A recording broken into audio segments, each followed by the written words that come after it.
கோவையில் உடையில் செல்போனை மறைத்து வைத்தபடி ரயில்வே தேர்வு எழுதியதாக கேரளாவைச் சேர்ந்த ஒருவர் கைது செய்யப்பட்டுள்ளார். ஆலந்துறையில் உள்ள தனியார் கல்லூரியில் நடைபெற்ற குரூப் 4 தேர்வு அறையில் அனிஷாத் என்ற அந்த மாணவர் செல்போன் வைத்திருந்ததை தேர்வறை கண்காணிப்பாளர் கண்டுபிடித்து அவரை போலீசாரிடம் ஒப்படைத்தார்.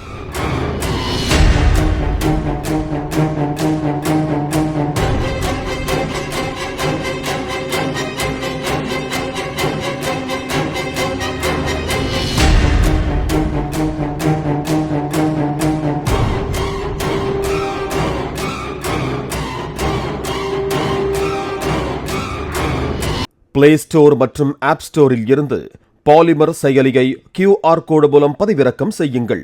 செய்திகளை உடனுக்குடன் பெறுங்கள்.